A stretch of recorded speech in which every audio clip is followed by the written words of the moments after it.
Hey guys, and welcome back to the channel. Today I've got two replays in the Tier 10 free XP tank, the VK7201K. This tank is great.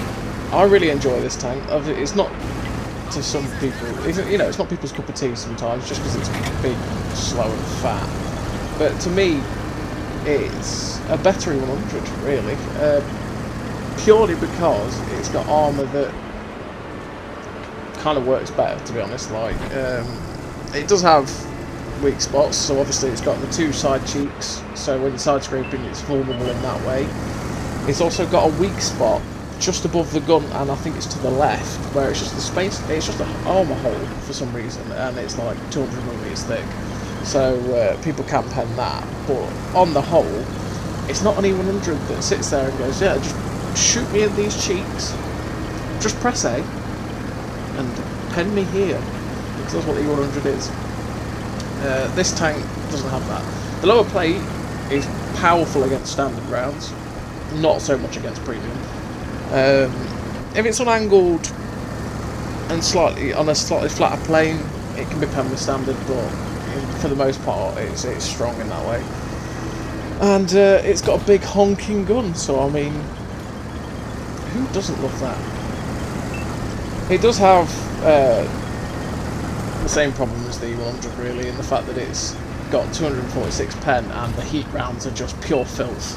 There's no other way of describing the heat rounds, they're pure filth. So I do carry a lot more of those than I do AP. But at the same time, it's kind of as much as you can play it seriously, it's kind of a mean tank for me, so I'm happy to find anything but premium in it, if I'm totally honest. I'm a filthy bugger like that. But, you know, it's just what it is. So, currently in this game, we've gone to the normal heavy tank way on Abbey, although for some reason, and I don't know why, the meta has completely shifted on this map, and it usually find that one team just doesn't go the 1-2 line at all, and I don't know what's happened, what's changed for everyone to charge the 8 line or just randomly rush the middle, like quite a few of their tanks had. You just find stuff like E100s randomly in the middle of the map. I mean, I didn't aim that shot perfectly, but it sums up what the gun does sometimes, where most of the aim reticle was that E100. Like, if it had gone lower and hit the tracks and then been absorbed, it'd have been, well, fair enough, but flew over the tank. The gun can be very derpy, but again, it's just what the E100 gun's like, isn't it? It's just 0.4 accuracy, which means that it will miss quite a lot. But for the most part, you aim shots, you'll do alright. And of course, as I say that, it flies into its tracks, mostly upper plate and lower plate. But yeah, to be fair, I could have aimed it a little bit better. But we'll never ignore the 3 shots into an E100. And thank God I got this Type 5 heavy with me, because they will always shoot the Type 5, because there's a big fat hitbox that if they're firing prone they can just pen easily. But I've got to take advantage of these shots that they're taking at my friends, and he's eating while I've got the hit points, so you just got to keep pushing to pump the shots in, try and get these guys, because I've got the medium tank at D2, which he is not going to last very long, especially if they start to try and focus him down a little bit. So again, we've got the sad fact of the 705A where firing heat, you can go through the upper plate, no problem. Especially if it's slightly firing down. To be fair, I've not played the 705A enough. I've had it for quite a while, but I do need to play that tank a lot more. So just easily shut the E100 down with the same problem I was talking about earlier, straight through the cheeks, easy peasy with heat. Like, it's just what makes the E100 sad at times, because no matter, most of the time, unlike the mouse you can angle your turret and it just auto bounces a hell of a lot. The E100, you can't really do that, even when you angle it, people still pen you quite easily. Yeah, so that's what. So with this tank, if you keep wiggling, you can bounce a hell of a lot of shots, which is great. So right now I'm just going to turn around and focus and deal with the people behind me. Of course that bounces a full 140, but it was supremely angled, to be fair.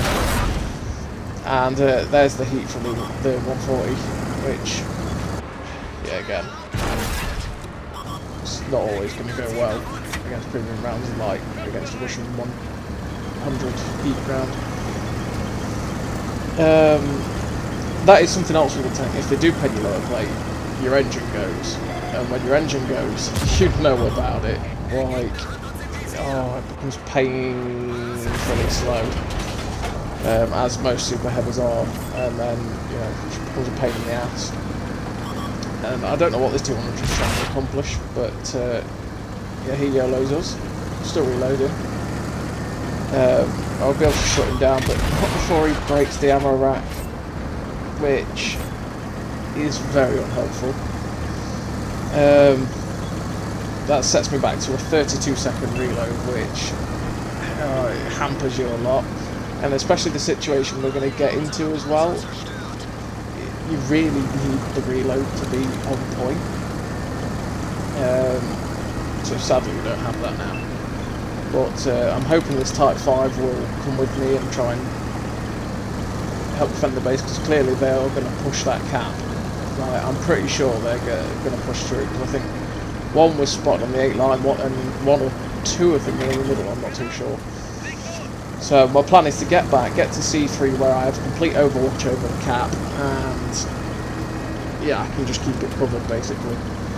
Because that is one thing from our side defending North Spawn, is if they do push the cap, you can defend it very, very easily from C3. And spectacular driving. It's all planned. All planned. That helped me spin around very, very easily. I totally meant that. Yeah. But yeah, like I say, get to C3, cover the cap quite easily, try and help this waffly one throughout. Because I don't want to leave them alone. Like, I didn't want to leave the Type 5 alone, but generally, like, going back to their cap is going to be, well, it's going to be worse than coming back to defend ours, because especially if they killed the waffle and got 3 on the cap, if we decided to cap ourselves, we'd lose. So it's easiest to defend our cap down, attack it. And now this UDES has strayed into my trap, but of course, heat rounds. That is the big problem with heat rounds, and why I myself am not a big fan of full heat. That's why I always carry stuff like AP and that, because, you know, if you're facing a tank that's got good spaced armour, or, you know, a tank that you can pen quite easily with AP, but you fire heat and you're more likely to get absorbed in the side. You know, it's just a big problem with heat generally, to be honest.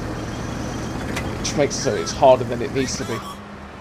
So right now I've got this Death Star, and I'm just trying to whittle him down a little bit, trying not to take a shot in return, because if he's firing AP, he can high roll and kill me quite easily, and there's a lot of Death Stars nowadays firing AP, which is probably the best way to go about it.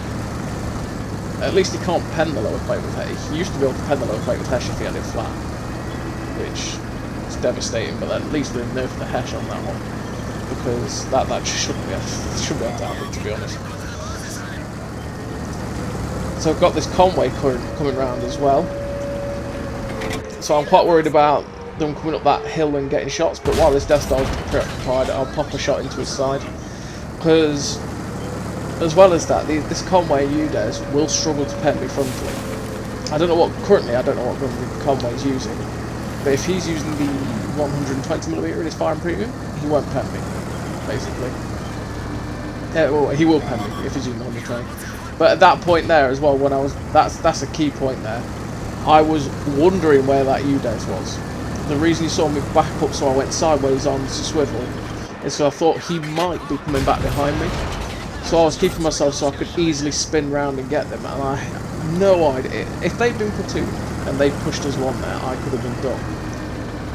But the Conway didn't. He sat off and just didn't push, which meant the UDES was alone. I could push the UDES without taking a hit myself, and we shut him. You know, we managed to shut him down himself, and now we can go after this Conway.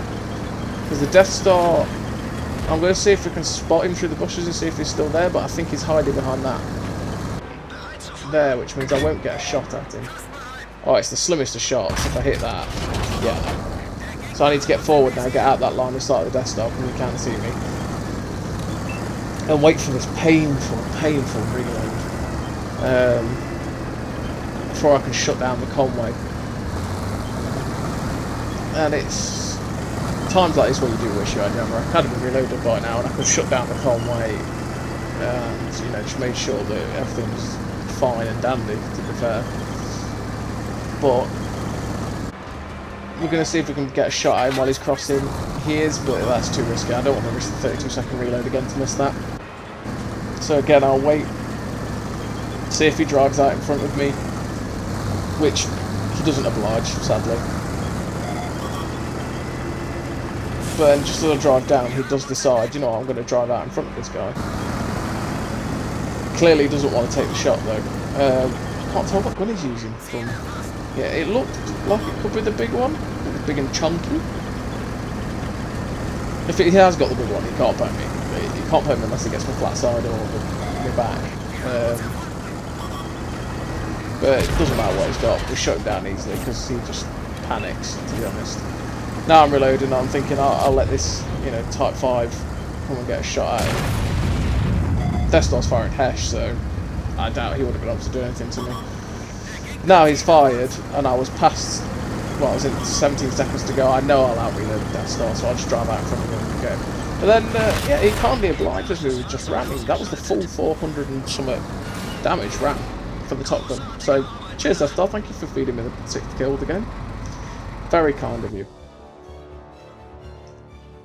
So at the end of that one, obviously we got 6.3k damage. Only blocked 390, but to be honest, most things didn't shoot at me. They shot at my Type 5 heavy friend, which, you know, you got to. That's what I mean. When you've got a big chunk of armor and health like that Type 5 following you, and everyone's shooting them rather than you, you can't just cower. You've got to push and get damage onto them so that they're bleeding for your friend that's bleeding, basically. Because if they bleed him, you can bleed them, and you will have the health to kill them if they do indeed finally kill the Type 5 or something like that. It's just where you've got to push. You know, you can't basically let them trade.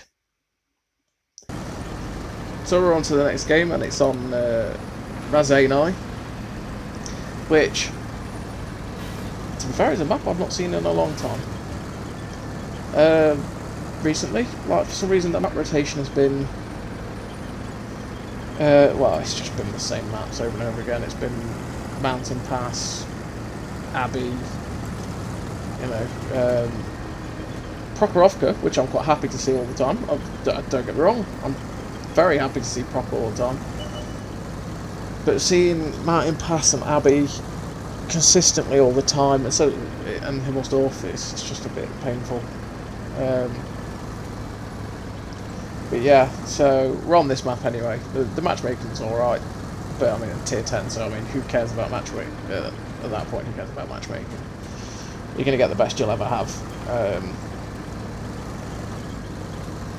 Yeah, we're out again, and we're going up to the castle, which is a place where it's the most important part of the map, to be perfectly honest, because if you win it, you get full vision, especially for the northern spawn, you get full vision of your own cap. You get vision of down south, you get a vision across the middle, so you have 3 areas where you can get shots at people quite easily, and it's a place that you do need to win, quite honestly. And this T100 obliges in trying to give us a free shot, but we miss, unfortunately.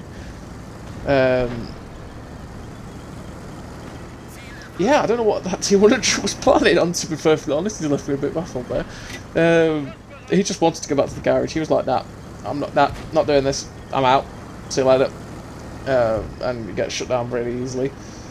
So right now we're just on the hunt. Like, this is a dangerous place to go, because if they've got TDs sitting along the 6 line, like JK6, then that can be quite bad. No, it can be very bad for us. But we've got some free shots at these guys here that are pressuring our H line. Yeah, H1, H2. As long as we can keep putting free shots into them, it's all good. Currently we're not getting detected from where the TDs normally lie, so we can just keep putting safe pressure on these guys. Right now I'm detecting because I think the Kampfpanzer's turned around, or it's that FV. No, it's that FV that's looking at us. He's got no chance in hell. Artie's taking a pop at us, but again, that big tower's in the way, so it's quite unlikely it's going to get him. Get us, I should say. Shut down the Kampfpanzer easily. They're just completely ignoring us right now, so we're getting free shots. We're getting lovely free shots into the back of them. We've just got to keep punishing. Because the more we punish, the more our guys behind us will push through, and we'll be able to keep pushing on and get past into the base and stuff like that, and just generally progress this game. So there goes the T-57 Heavy. It's just the 277 left for most. It's pretty much most of my team is here with me. So once he's gone, we can move on. He's pretty much brown bread. Like, yeah, there we go. Been focused by too many of my team. But right now, as well, there's been quite a few people spotted to the north, and we've only got like 3 people there. Swindle's like, yeah, we're going to need help back here, so I'm on my way to go get shots at, because again, this is where that northern flank is rubbish generally, because they've beat our team on that northern flank, but now I'm just going to get into a position where I can get 3 shots at them quite easily. That is amazing that hit. Props to you, sir. Props to you, RNG. I have no idea how that hit. That was great. But yeah. So here we are. We've got 3 shots at basically the side of everything right now. That was just a fairly poorly led shot. Generally, yeah, the accuracy doesn't help at this range, but that was poorly led. So we've got 3 shots at everyone across this northern sphere now. As long as they keep spotted, we can just keep punishing. So they just need to keep pushing out for us. Like this I-7 over there is going to get punished quite easily. We're just targeting everything that comes out into sight. That Batchat's going to be a problem because he will devastate anything that's over there. But right now as well, we want to get rid of the armour. We want to make it easier for the whole team. I don't know, that one went to the moon, so I have no idea. And in situations like this where you are outnumbered in this situation, again, it's like the last thing, you just need to keep the gun firing. Consistently keep firing so that you can get rid of what is pressuring and just limit numbers as fast as possible. So right now, the pressure on the cap is probably going to be a threat right now. So we need to get rid of people so we can advance and basically stop the pressure. I don't know what that M103 was trying to accomplish. Cheers for the kill.